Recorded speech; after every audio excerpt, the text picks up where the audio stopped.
Welcome to Take It from the Iron Woman. My name is Susanne Müller, your host and the Iron Woman. This podcast is about empowering yourself and others to make real changes in the world.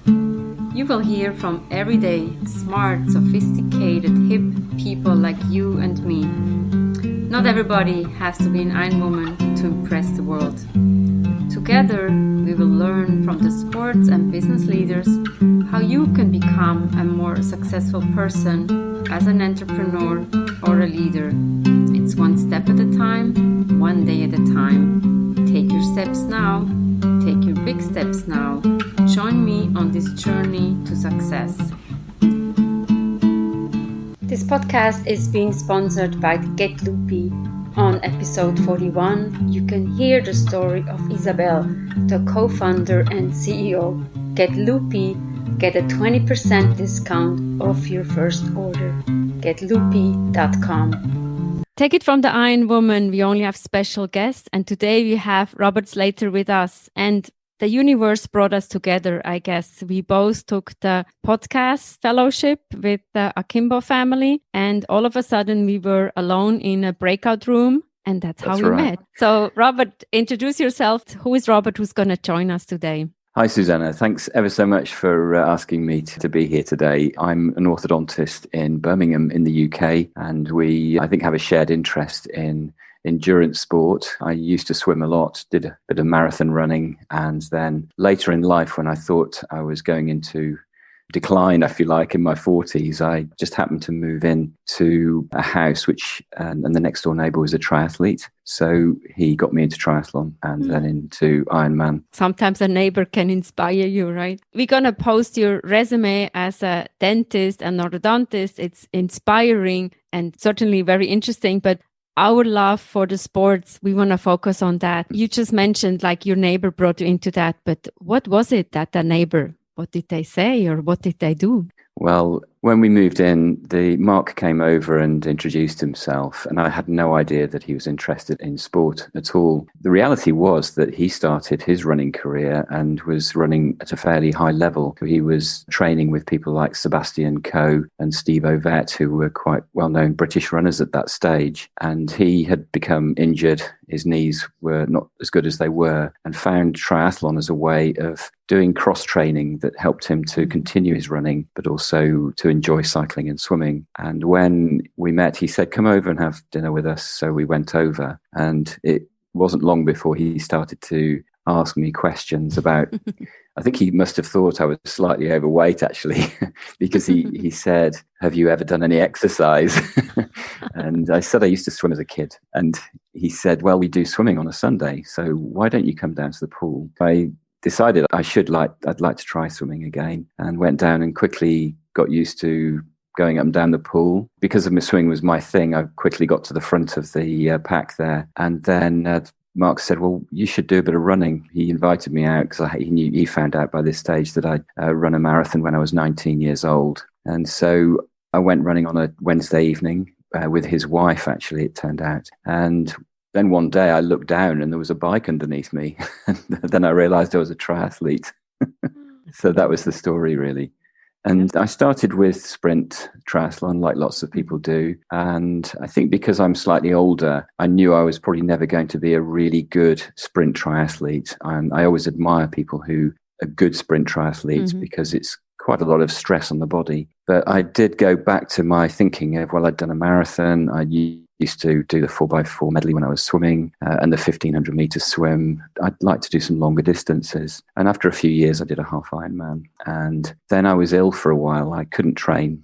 He developed some swellings in my legs and nobody really ever found out what they were. I had pretty much, I suppose it was about 8 years off training with that. And then one day I started to get my core strength back. And when that started to return, I started going out for longer and longer walks. And one day when we were in Cornwall in the southwest of England, I saw a swim going on across the sea from one castle to another called the Castle to Castle Swim. And I thought I must do that. I'd started training for that for a year. And then in 2011, I did that. And then a year later, I did it again. And then the year after that, I decided I'd like to train for my first Ironman. So I chose Ironman Wales and spent about 18 months training for that, and fortunately managed to complete it. And I was bitten by the bug then, so carried on. Congratulations. Sometimes we need something like traveling there, seeing the beauty of nature, and we're hooked again. And in your biography, it says, outside work is a competitive triathlon athlete, having achieved all-world athlete status, which is given to the top 10% of competitors in the world of Ironman events. This is amazing.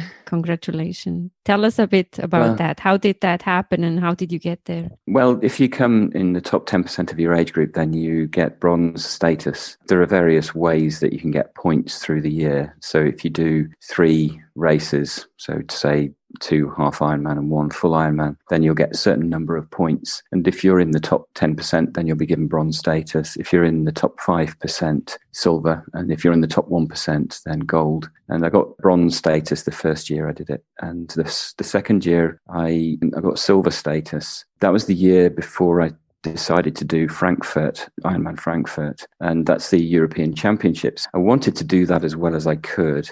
And when I got there, I was given a ticket in my pack, because you know how you go into the tent to pick up your rucksack and you've got your goodies in there and everybody's excited. And I picked out this envelope with this silver status on, and inside there was an invite for a breakfast. I thought, well, there'll be hundreds of people there, but I thought I'll go along. It'll be interesting to see who's there. And when I got there, Paula Newby-Fraser was there giving a talk. So I sat and had my coffee.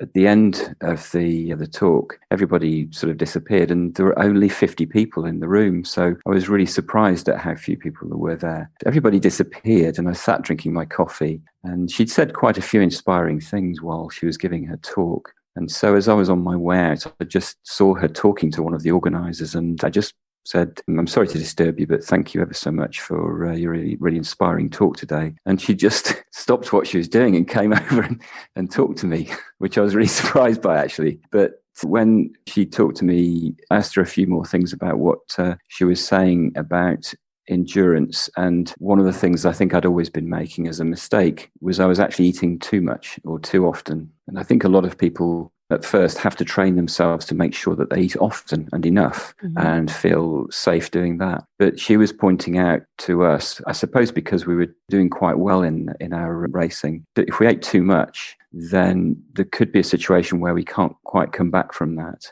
Our bodies are so stuffed with food now that we can't absorb it anymore, and it's just not going to get out of our system. Her view was that if you can just get the tipping point right, if you go under, then you can stop, you can eat, but you can bring yourself back. And she was 8 times Kona champion. And there is a video out there of her collapsing on the marathon and actually just stopping for 10 minutes. And you can see her eating, and she gets to the end, and she ran quite well towards the end. She'd sort of proven this. And I took that into the race, and the year before I'd actually struggled, and I think I'd struggled because I'd eaten too much. So it really, really helped me on race day. But it was mind-blowing just to, have that advice from somebody like Paula, really. That's inspirational. And to feel that, right? You also said you know Chrissy Wellington, obviously she's one of the big Kona queens. I met her once. It's inspiring to talk to those people when they're at that level. Yes, I mean, Chrissy's extremely driven in what she does, and now she's sort of moved on really and is involved with parkrun. So once again, she's changed her focus from competing for herself, but to actually using what she's learned over the years to helping others. And parkrun is one of those amazing things where every Saturday, and it's been such a shame that people haven't been able to do this during lockdown, but people are coming every Saturday, volunteering. The interesting thing, and the thing I really love about it, is that the average time is getting slower. So as the parkrun becomes more popular, the average time gets slower. And that's quite an important point, because what it means is that it's actually spreading and more people are doing it. If fewer people are doing it, maybe the times would be getting faster. Because they're getting slower, it's getting bigger. So, and they're making a big thing about that, which again, I think is really inspirational. Great. And tell us about you being a coach. What do you coach? All the 3 disciplines in triathlon, or? I do, but I regularly coach swimming, and that came from one morning I took my son swimming to our local triathlon club pool, and I thought I would do my usual thing of sit down and read a book. There was no coach there. And Steve Washburn, one of the guys who's one of the regulars, he got out of the pool and he just said, "Rob, anything you can say to these guys will be of help. Just please stand up and coach them." So I felt a bit of a fraud, and I stood up and started saying things. And I was really surprised, because at the end of it really took a lot for me to come out of my comfort zone to do that. But at the end of the session, so many people were thanking me, and that made me realize I couldn't be a fraud, so I would have to go away and train. So I took a level 2 triathlon qualification with our British Triathlon Federation. From there, I started coaching on a regular basis. So swimming's my core thing for coaching. I do that on Sunday afternoons. And I'm now the swim lead for our triathlon club. So I'm just trying to organize swim sessions for our club. We're starting hopefully in the next few weeks, which is really exciting. I usually do a cycle session in the early part of the season to get nervous people onto the bike, showing them cornering, what position they should be in when they're cornering, talk a little bit about braking in different types of weather. And then on Saturday mornings, we'll do our run sessions, which are typically run by some good run coaches, but when they're not there, able to step in and do those. Those are usually hill sessions, which are like reps, running hard up a hill, coming back down, having a rest. But they're great fun because we're all taking the mickey out of each other. I think it's a good chance to show leadership by being at the back, really, talking to people about what they're doing. But everybody goes off and does their stuff and comes back. We have a safe session, and then we all clap each other at the end. So it's good fun. With the lockdown, I'm wondering, how can you motivate the people to still train? And I think that's the hard part at the moment. And what we've done as a club is we've come together. So when people can swim, I've been posting swim sessions onto the site, and also giving them tips as to how they can shorten them. We also gave some exercises that people could do on dry land as well to maintain their core strength and fitness while the sort of stricter forms of lockdown were happening. We've also done some virtual sessions. There's been a virtual cross-country thing so that you can time it, put it on Strava, so that if you do them at a certain point in time, a leaderboard gets created. So people can do that, and there were competitions, and some people, got prizes if they did really well. The other thing that we did was 2 of us did Strava art. And so in the early part of lockdown, some of us were going off and running a route to create a diagram of some things. I did a snail, and a few other things, like a lion was another thing. But this girl, Helen, was endurance runner, so she does 100-mile runs. Competing against somebody like her, for me, I always knew I was going to fail if I wanted to beat her in any way. She did a picture of Elvis in quite a lot of detail, which took her about 6 hours of running to do. And it was so good that it got into the newspapers locally. So we were all very proud of Helen. But it created a lot of attention on our Facebook site. So everybody was talking about that. Kept us and going. Can we share that? Can other people join, or is it just for the local chapter? I think anybody can look at the brat through, scroll back, you can see her pictures. Oh, that's fantastic. Yeah. How inspirational was that, Rob, the super Ironman? I just learned so much. What are you taking away? Take it from the Iron Woman. We have episodes every Monday, every Wednesday. Don't miss out. There is something for everybody. And don't forget to order Get Loopy, getloopy.com. You get 20% off of your first order. Get Loopy is the plant-based snack. And Take It From the Iron Woman is also a book. You can get it on Amazon. It's a paperback or an ebook. Take It From the Iron Woman. See you next time.